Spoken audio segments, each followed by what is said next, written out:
क्या योगी आदित्यनाथ इस्तीफा देने जा रहे हैं? यह बहुत बड़ा सवाल है। उत्तर प्रदेश की राजधानी लखनऊ को सजाया जा रहा है। ताजपोशी हो रही है पंकज चौधरी की। वो पंकज चौधरी जो फूटी आंख नहीं सुहाते हैं योगी आदित्यनाथ को। वो पंकज चौधरी जो गोरखपुर से ही आते हैं। वो पंकज चौधरी जो कि कद्दावर नेता है, गोरखपुर के क्षेत्र के 7 बार के सांसद हैं। और बड़ी बात यह है कि गोरखपुर में ही घर है, यानी मुख्यमंत्री और उत्तर प्रदेश बीजेपी का अध्यक्ष वो भी दोनों गोरखपुर से होने जा रहे हैं। इसका मतलब क्या है? इसका मतलब क्या फिर यह है कि बीजेपी अब वो पिछड़ों की तरफ चल पड़ी है। अखिलेश यादव के पीडीए का डर इतना है कि अब ना केवल एक कुर्मी को अध्यक्ष बनाना पड़ रहा है, बल्कि उसके साथ साथ बड़ी बात यह भी है कि आपने गोरखपुर से ही उनको क्यों चुना। आमतौर पर राजनीति के अंदर यह होता है कि अगर अध्यक्ष कहीं किसी क्षेत्र से आता है तो उस आसपास के इलाके से भी मुख्यमंत्री नहीं होता है, या मुख्यमंत्री किसी इलाके से आता है तो उसके आसपास के इलाके से अध्यक्ष नहीं होता है, वो दूसरी जगह से होता है ताकि समीकरण साधे जाए। और उत्तर प्रदेश तो सबसे बड़ा प्रदेश है। उत्तर प्रदेश में अभी पश्चिमी उत्तर प्रदेश में कुर्सी थी भूपेंद्र चौधरी के पास में, लेकिन यह सीधा पश्चिमी उत्तर प्रदेश से पूर्वांचल में ले जाकर के बैठा दिया है। और न केवल पूर्वांचल में लेकर के गए हैं कुर्सी को, बल्कि उसके साथ साथ गोरखपुर में ही कुर्सी ले जाकर के दे दी है। तो क्या इस कुर्सी से अब योगी आदित्यनाथ की कुर्सी वो खतरे में आ गई है? सवाल इस बात का है। योगी आदित्यनाथ एक तरीके से 36 का आंकड़ा बताया जाता है पंकज चौधरी के साथ में। और अगर आपको लग रहा है कि मैं हवा में बात कर रहा हूं तो आप जरा ये 2 खबर देख लीजिए, आपको समझ में आ जाएगा। ये खबर है 12 सितंबर 2025 की, यानी 3 महीने तकरीबन 3 महीने पुरानी खबर है। और इस खबर के अंदर क्या लिखा है? न्यूज अमर उजाला की खबर है, केंद्रीय मंत्री पंकज चौधरी के स्वागत में पोस्टर पर सीएम का फोटो नहीं होने से विवाद हो गया। 12 सितंबर 2025 की तस्वीर है, और यह वो तस्वीर है जिसमें योगी आदित्यनाथ की फोटो तक नहीं है। देख लीजिए आप, इसमें एक भी फोटो योगी आदित्यनाथ की नहीं लगाई गई है। और यह नगर में आयोजित जीएसटी रिफॉर्म कार्यक्रम के बैनर और होर्डिंग से मुख्यमंत्री योगी आदित्यनाथ की तस्वीर जो है गायब होती। तो यह है इन दोनों के बीच की केमिस्ट्री। बहुत सारे लोग कहते हैं कि भैया कांग्रेस जो है वो कंट्रोल नहीं कर पाती है, कांग्रेस में जो केंद्रीय नेतृत्व है उसकी कोई कमांड नहीं है, कांग्रेस का केंद्रीय नेतृत्व वो खत्म है। बहुत सारी बातें कही जाती, लेकिन आप जरा सोचें इस बात को कि आप दोनों प्रदेश अध्यक्ष और मुख्यमंत्री के बीच में तालमेल नहीं है, उनको बैठा रहे हो, जानबूझ करके बैठाया जा रहा है ताकि एक मैसेज दिया जाए। क्योंकि योगी आदित्यनाथ से पिछड़े बहुत कटते हैं, दलित बहुत कटते हैं कि योगी आदित्यनाथ आने के बाद में एक ही जाति का जो है वर्चस्व हो गया है, सब जगह पर उन्हीं की जाति के लोग जो है दिखाई देते हैं। ये बार बार खबरें मीडिया में चलती हैं, बार बार जो है वो विपक्ष के नेताओं का आरोप लगता है। एक बहुत बड़ी बात यह है कि पंकज चौधरी वो राजनाथ सिंह के खेमे के हैं। क्या राजनाथ सिंह को इधर ला करके और योगी आदित्यनाथ को उधर ले जाकर के तस्वीर वाकई बदलने की कुछ कोशिश हो रही है? राजनाथ सिंह कद्दावर नेता है, राजनाथ सिंह के नाम पर कोई विरोध नहीं करेगा। राजनाथ सिंह अगर केंद्र से इधर आते हैं और इधर से योगी आदित्यनाथ को केंद्र में ले जाया जाए तो फिर बताइए कि किस तरीके से समीकरण बनेगा। राजनाथ सिंह के नाम पर पिछड़े दलित और मुसलमान, उनको भी बीजेपी जो है साधने की कोशिश कर सकती है। मैं एक ट्वीट आपको दिखाता हूं जो कि बीजेपी खेमे के ही आप कहिए कि पत्रकार कहे जाते हैं, उनका ट्वीट है। हर्षवर्धन त्रिपाठी लिखते हैं कि अब लगभग तय दिख रहा है, गौर से एक शब्द को देखिए, अब लगभग यह तय दिख रहा है कि पंकज चौधरी ही उत्तर प्रदेश भाजपा के अध्यक्ष बनने जा रहे हैं। अगर गोरखपुर के बगल से ही आने वाले पंकज चौधरी अध्यक्ष बनते हैं तो उत्तर प्रदेश में जल्द बड़े परिवर्तन भी भारतीय जनता पार्टी करेगी ही करेगी। गौर से सुन लीजिए एक लाइन को, तय मानिए। अगर मैंने इसलिए लिखा है कि क्या भाजपा अंतिम समय तक इसमें कुछ परिवर्तन भी हो सकता है। दो बातें अब यहां पर बहुत गौर से सुनिए। पहली बात यह है कि अब बिल्कुल फाइनल है, पंकज चौधरी का नाम आज ही जो है उनका नामांकन होगा और किसी का नाम जो है दाखिल भी नहीं होगा।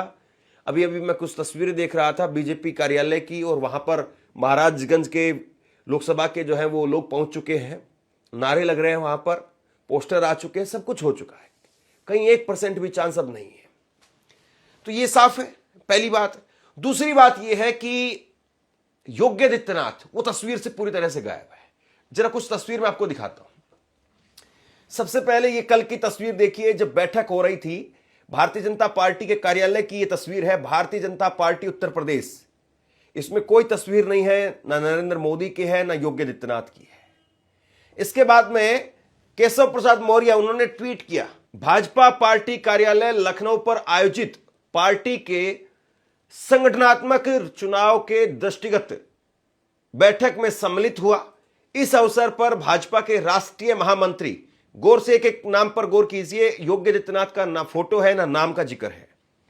राष्ट्रीय महामंत्री संगठन श्री BL संतोष जी, भाजपा उत्तर प्रदेश के माननीय प्रदेश अध्यक्ष भूपेंद्र सिंह चौधरी जी, भाजपा उत्तर प्रदेश के माननीय महामंत्री संगठन श्री धर्मपाल सिंह जी, और उप मुख्यमंत्री ब्रजेश पाठक जी, उत्तर प्रदेश भाजपा के प्रदेश महामंत्री और विधान परिषद से माननीय सदस्य गोविंद नारायण शुक्ल जी, और सम्मानित पार्टी के पदाधिकारी की गरिमामयी उपस्थिति रही। यहां पर योगी आदित्यनाथ का नाम तक नहीं है। केशव प्रसाद मौर्य वो फूटी आंख नहीं सुहाते हैं योगी आदित्यनाथ को, और केशव प्रसाद मौर्य भी अपने दफ्तर के अंदर, ये दफ्तर की तस्वीर उनकी देख रहे हैं आप, वो अपने दफ्तर में सिर्फ मोदी का फोटो रखते हैं, बाकी योगी का फोटो वो नहीं रखते हैं। उनका एक ट्वीट आप देखिए, आज सुबह का ट्वीट है, उसमें कहीं पर भी योगी का जिक्र नहीं है। आज सुबह 10:13 पर उन्होंने 17 मिनट पर ट्वीट किया 13 दिसंबर को कि भारतीय जनता पार्टी आज दुनिया की सबसे बड़ी लोकतांत्रिक पार्टी है। इस मायने में उसके सामने कांग्रेस व सपा समेत बाकी परिवारवादी पिछलग्गू दल कहीं नहीं ठहरते हैं। उत्तर प्रदेश में 2017 की जीत केवल एक ट्रेलर थी। 2027 में जनता के आशीर्वाद और देवतुल्य कार्यकर्ताओं के अथक परिश्रम से उससे भी बड़ी विजय तय है। यशस्वी प्रधानमंत्री नरेंद्र मोदी जी के कुशल नेतृत्व में गरीब कल्याण विकसित भारत, विकसित उत्तर प्रदेश के संकल्प पर अड़िग है। मोदी जी के नेतृत्व की बात हो रही है, योगी आदित्यनाथ का नाम नहीं लिखा है। 14 दिसंबर को प्रदेश के अध्यक्ष के चुनाव के साथ में संगठन पर्व के पूर्ण होने पर नया नेतृत्व भाजपा का हर कार्यकर्ता बिहार की तरह यूपी में भी कमल खिलाने के लिए पूरी तरह से तैयार है। क्या कहेंगे आप? इससे साफ साफ कोई मैसेज होता है क्या?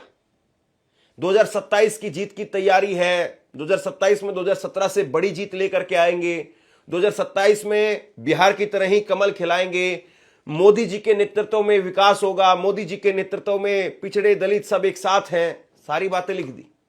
एक नाम प्रदेश के मुख्यमंत्री का नहीं है, एक बार जिक्र नहीं है। 10 साल से जो मुख्यमंत्री हैं उनका जिक्र नहीं है। और फिर मीडिया में खबरें चलती है कांग्रेस में फूट है, समाजवादी पार्टी में फूट है। ये फूट नहीं तो बताइए क्या है? कभी नहीं होता है।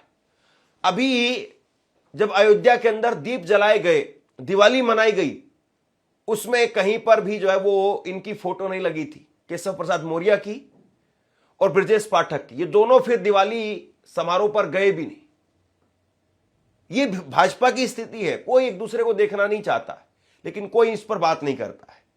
अब सबसे बड़ी बात देखिए, ये जो प्रदेश अध्यक्ष बनने जा रहे हैं पंकज चौधरी, इनका ये 6 दिन पहले का ट्वीट आप देख लीजिए। इन्होंने 6 दिन पहले जो है वो ट्वीट किया कि मेरी कलम से, और बाबा साहब के बारे में इन्होंने लिखा, बाबा साहब की पुण्यतिथि पर। और इसमें ऊपर देखिए मोदी जी का फोटो है, अमित शाह का फोटो है, जेपी नड्डा का फोटो है, राजनाथ सिंह का फोटो है और निर्मला सीतारमण का फोटो है। योगी आदित्यनाथ का फोटो नहीं है। इनका एक और पोस्ट देखिए आप, सशक्त नेतृत्व मजबूत अर्थव्यवस्था। इसमें भी योगी का यहां पर फोटो नहीं लगा है, मोदी का फोटो है और ऊपर वही राजनाथ, जेपी नड्डा, अमित शाह और निर्मला सीतारमण का फोटो है। ऐसा नहीं कि कोई बहुत बड़े नेता है ये और ये कमाल कर देंगे पंकज चौधरी। सोशल मीडिया पर सिर्फ 29,000 फॉलोवर हैं इनके, सिर्फ 29,000 फॉलोवर। और ये भी तब है जब 2020 से ये ट्विटर पर एक्टिव है। सांसद जो है वो 7 बार के हैं, 2020 से ट्विटर पर एक्टिव रहे, लेकिन उसके बावजूद 30,000 भी फॉलोवर नहीं इनके। ये बात सही है कि योगी आदित्यनाथ के बारे में जो कहा जाता है कि युवा है, ताकतवर है, पॉपुलर है, और उसके बाद में ये कहा जाता है हिंदुत्व की ब्रिगेड उसमें जो है फिट बैठते हैं, लेकिन पंकज चौधरी के भी अपने पॉजिटिव हैं। पंकज चौधरी 1989 में 1989 में वो पार्षद बन गए थे, गोरखपुर से ही पार्षद बने थे। अब बहुत सारे जो है पर भाजपा के नेता कह रहे हैं नहीं गोरखपुर से दोनों नहीं आते हैं, एक गोरखपुर से है, एक महाराजगंज से। अरे भैया, कितना पब्लिक की आंखों में धूल झोंकोगे। ये खुद गोरखपुर से ही पार्षद बने, वहीं से शुरुआत की, और गोरखपुर में ही इनका घर है। इनका आना जाना महाराजगंज से नहीं होता है, महाराजगंज से तो सांसद है बस, और महाराजगंज वहां से कौन सा 500 किलोमीटर दूर है, बगल का जिला है, बगल का जो क्षेत्र है, एक ही तो जिला है। फिर उसके बाद में 1991 में पहली बार 27 साल की उम्र में, महज 27 साल की उम्र में ये सांसद बन गए थे, और 7 बार सांसद बन चुके हैं। पूर्वांचल के अंदर ओबीसी का बड़ा चेहरा है। आप याद करिए, इस बार के चुनाव में 2024 के अंदर वाराणसी में नरेंद्र मोदी पिछड़ गए थे। पूर्वांचल में ही वाराणसी आता है, और वाराणसी में भी कुर्मी वो भाजपा से नाराज है, कुर्मी वो एक तरीके से सपा की तरफ शिफ्ट हो गए हैं। और बीजेपी को सबसे बड़ी चिंता यही है कि कुर्मी अगर हमसे जा रहा है तो फिर ओबीसी में हमारे पास में कोई बड़ा चेहरा नहीं है, और यादवों के बाद में कुर्मी सबसे बड़ा तबका है ओबीसी का, और यादव तो अखिलेश यादव के साथ में चले जाएंगे। कुर्मी भी जा रहे हैं क्योंकि वहां पर रामजीलाल वर्मा है, और उसके साथ में आप देखिए रामप्रसाद चौधरी हैं, दोनों कुर्मी नेता हैं। सपा के पास में जो बड़े ताकतवर नेता है, प्रभाव रखते हैं अपना। तो ऐसे में कुर्मी उस तरफ जा रहा है तो बीजेपी को नुकसान हो रहा है, और बीजेपी चाहती कि किसी तरीके से इनको अपनी तरफ रखा जाए।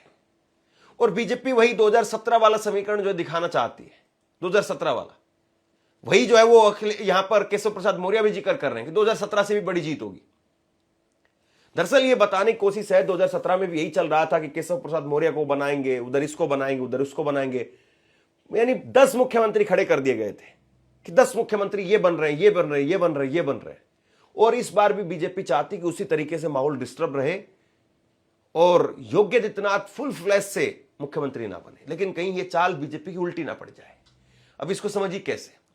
इसको आप ऐसे समझिए कि अभी जो है केशव प्रसाद मौर्य वो मुख्यमंत्री की रेस में है, ब्रजेश पाठक वो मुख्यमंत्री एक तरीके से कि ब्राह्मणों को सेट करने की कोशिश, फिर केशव प्रसाद मौर्य के साथ में ये यहां पर आप देखिए योगी आदित्यनाथ ठाकुर, और उसके बाद में अब वो कहेंगे नहीं अब आप जो है किसी साधु के बारे में, वो तो साधु हैं, सन्यासी हैं, वो खुद कहते हैं कि जाति पर गर्व होना चाहिए। उनसे एक सवाल पूछा गया था कोविड के दौरान, उन्होंने इस बात को खुद कहा था, तो फिर बताइए क्या दिक्कत है। और अभी आईपी सिंह सपा के नेता है, उन्होंने ट्वीट किया, ट्वीट करके लिखा कि बीजेपी आज अपना तीसरा मुख्यमंत्री लॉन्च करने जा रही है। 2027 में 4 सीएम के नाम पर उन जातियों से वोट मांगेगी। 1989 में गोरखपुर से कट करके नया जिला महाराजगंज बना। मतलब है योगी जी और पंकज चौधरी जी एक ही जिले से 2 सीएम हैं। केशव प्रसाद मौर्य के नाम पर कुशवाहा समाज से वोट है। एक सीएम दलित समाज से चुनाव के वक्त में लॉन्च होगा। 2022 में स्वतंत्र देव सिंह के नाम पर कुर्मी समाज को मूर्ख बीजेपी बना चुकी है। पंकज चौधरी कुर्मी समाज से हैं, योगी आदित्यनाथ जी से उनका 36 का आंकड़ा है। जब से उनका नाम बतौर सीएम उछला उसके बाद में आपस में बातचीत तक बंद हो गई। स्वर्गीय कल्याण सिंह के ग्रुप में चौधरी जी रहे, इसलिए उनकी उपेक्षा बीजेपी ने बहुत किया। बहुत देर से केंद्र में राज्य मंत्री बनाया, जबकि वो 8 बार के सांसद हैं। जनता को धोखे में रखने का काम शुरू हो गया है। इस बार जनता सतर्क रहे। आपसे कुछ कहना चाहता हूं। आज के वक्त में पत्रकारिता करना कितना मुश्किल काम है, लेकिन अगर ऐसे में भी कोई आपकी खबर दिखा रहा है, कोई आपके मुद्दे पर बात कर रहा है, तो आपको भी उसका साथ देना चाहिए। अगर आपको लगता है कि मेरी पत्रकारिता सही है, मैं आपके लिए आपकी खबर वो दिखा रहा हूं, तो ऐसे में आप मेरा सहयोग कीजिए। आप इस वीडियो को जब लाइक करेंगे तो लाइक के साथ में ही एक थैंक्स का बटन आपको दिखाई देगा। उस थैंक्स के बटन पर आप क्लिक कीजिए और जो भी सहयोग राशि दे सकते हैं वो दीजिए। दूसरा, आप चैनल को ज्वाइन कर सकते हैं और चैनल को ज्वाइन करके भी मुझे मदद कर सकते हैं। देखिए, वैसे ये बीजेपी के अंदर जो है हमेशा से रहा है कि जब जब कोई मोदी और अमित शाह यानी गुजरात लॉबी उसके अंदर एंट्री करने लगता है तो उसके पर कतर दिए जाते हैं, छोटा कर दिया जाता है। और योगी आदित्यनाथ को भी यही मैसेज दिया जा रहा है। हालांकि जो योगी आदित्यनाथ के समर्थक है वो ये कहते हैं कि बीजेपी गलत कर रही है, क्योंकि जो योगी आदित्यनाथ के नाम पर जो वोट आता है वो भी कहीं ना कहीं डिस्टर्ब हो जाएगा और वो भी ये सोचेंगे कि योगी आदित्यनाथ को ये लोग हटा देंगे, तो ऐसे में भाजपा को ना हरा दे वो लोग। योगी के समर्थक हिंदू युवा वाहिनी, अगर आप बीजेपी की राजनीति को या उत्तर प्रदेश की राजनीति को बारीकी से समझते तो आपको पता होगा 2017 में भी ये कहा जाता है कि योगी आदित्यनाथ तो 27 विधायक लेकर के अलग जा सकते थे, इसलिए उनको मुख्यमंत्री बनाना पड़ा, वरना तब भी नरेंद्र मोदी नहीं चाहते थे। और योगी आदित्यनाथ नरेंद्र मोदी की एक बहुत बड़ी गलती है, उन्होंने ऐसे मुख्यमंत्री बनाए हैं जिनको कभी भी रिप्लेस किया जा सकता है, कभी भी किसी भी टाइम पर, चाहे वो उत्तर प्रदेश के हों, चाहे वो माफ कीजिए गुजरात के हों, हिमाचल के हों, या फिर राजस्थान के हों, मध्य प्रदेश के हों, हरियाणा के हों, जिसको चाहे बीजेपी रिप्लेस कर देती है। लेकिन योगी आदित्यनाथ रिप्लेस नहीं हो पा रहे हैं। और योगी आदित्यनाथ जिस तरीके से बढ़ते जा रहे हैं, कहीं ना कहीं मोदी का खेमा इससे परेशान है। अब पंकज चौधरी को उनके सामने लाया गया, पंकज चौधरी को उनके सामने खड़ा किया गया है। पंकज चौधरी कितनी चुनौती दे पाएंगे, बहुत बड़ा सवाल है। अब पंकज चौधरी के बारे में 2-3 चीजें मैं आपको और बता देता हूं। पंकज चौधरी 7 बार के सांसद जरूर है, लेकिन 2009 में जब कांग्रेस की लहर थी, उस वक्त में महाराजगंज में ये हार गए थे, चुनाव हार गए थे। और केवल चुनाव ही नहीं हारे थे, बल्कि तीसरे नंबर पर चले गए थे, तीसरे नंबर पर। अब बड़ा जो है वो मीडिया में इस वक्त में इनकी छवि बढ़ा चढ़ा करके दिखाई जा रही है, लेकिन मैं आपको हकीकत बताता हूं। ये हार गए थे, तीसरे नंबर पर चले गए थे। और उस वक्त में कांग्रेस वहां पर महाराजगंज में चुनाव जीती थी, कांग्रेस, और बसपा वहां पर दूसरे नंबर पर रही थी। लेकिन फिर 2014 में, 2019 में इन्होंने वापसी की। 2019 में पिछली बार इन्होंने जो है वो 3.5 लाख वोटों से जीत दर्ज की। सपा और बसपा का जो है वो गठबंधन था, कांग्रेस अलग लड़ रही थी। कांग्रेस की वहां पर बुरी हालत हुई। सुप्रिया सनेत वहां पर चुनाव लड़ रही थी और सुप्रिया सनेत को 72,000 वोट मिले, इनको 7.5 लाख के आसपास वोट मिले, 3.5 लाख वोटों से चुनाव जीत गए। बीएसपी के कुंवर पाल वो दूसरे नंबर पर रहे। और अब की बार 2024 के चुनाव के अंदर जब इंडिया गठबंधन हुआ, जब सपा और कांग्रेस का गठबंधन हुआ, तो यहां पर जो है कांग्रेस दूसरे नंबर पर रही। और ना केवल कांग्रेस दूसरे नंबर पर रही, बल्कि कांग्रेस ने जबरदस्त वोट भी हासिल किए। ये आप अपनी स्क्रीन पर देखिए, कांग्रेस ने जो है वो दूसरे नंबर पर 5 लाख से ज्यादा वोट जो है कांग्रेस ने यहां पर हासिल किए। 35,000 वोटों से ही सिर्फ जो है पंकज चौधरी जीत पाए, इनको 5,91,310 वोट मिले। और वीरेंद्र चौधरी कांग्रेस के, इनको 5,55,859 वोट मिले। ये कांग्रेस की स्थिति थी। तो राजनीति ऐसा नहीं है कि किसी की माई बाप है कि मैं चलिए हमारा ही है, हम ही चलेंगे, यहां पर हम ही हैं यहां के बादशाह। जनता जनार्दन है साहब, कब किसको सर पर बैठा ले, कब किसको पैरों के नीचे कुचल दे, पता नहीं चल पाता है। कांग्रेस जो तीसरे नंबर पर चली गई थी 2019 में, 2024 के अंदर यहां पर गठबंधन हुआ और कांग्रेस ने तकरीबन हरा दिया था इनको। 35,000 वोट लोकसभा के अंदर कुछ भी नहीं है। और जबकि आप 7 बार के सांसद हैं, तब आपके सामने 35,000 कुछ भी नहीं है। पिछली बार आप 3.5 लाख वोटों से जीते थे, इस बार 35,000 कुछ भी नहीं है। यह मान करके चलिए कि हारे हुए हैं। हाफते हाफते चुनाव जीते थे, यह सच्चाई है। और नरेंद्र मोदी खुद हार गए थे एक तरीके से, 2 राउंड वो पीछे चले थे। तो बहुत सारी राजनीति चेंज हुई है, बदली है। पीडीए जो बना, अखिलेश यादव ने जिस तरीके से मेहनत की, फिर कांग्रेस का भी जिस तरीके से उभार हुआ, लोकसभा चुनाव के अंदर साफ तौर पर दिखा। अगर वही लोकसभा चुनाव वाला कॉम्बिनेशन कांग्रेस और अखिलेश का फिर से दिखेगा, और अखिलेश यादव को ज्यादा मेहनत करने की जरूरत होगी क्योंकि चुनाव उनका है। और टिकटों का बंटवारा वैसे ही करना पड़ेगा जैसे 2024 में किया। बहुत शानदार तरीके से उन्होंने काम किया। अकेले बीजेपी को पछाड़ दिया। बीजेपी की 80 में से 33 सीट आई, समाजवादी पार्टी की 37 सीट आई, कांग्रेस की 6 सीटें आई। तो ये सब कुछ जो है, अगर 2024 वाला जो पैटर्न है अगर 27 में रिपीट हो गया, खत्म। फिर उत्तर प्रदेश में बीजेपी खत्म, और अगर उत्तर प्रदेश में बीजेपी खत्म तो फिर उसके बाद में 2028 में चुनाव होंगे राजस्थान में, मध्य प्रदेश में, छत्तीसगढ़ में, और वहां पर क्या हालत होगी फिर देख लीजिए आप। तो राजनीतिक तरीके से बीजेपी का बहुत कुछ दांव पर लगा हुआ है, और बीजेपी कहीं ऐसा ना हो कि वाकई बहुत कड़ा फैसला ले ले।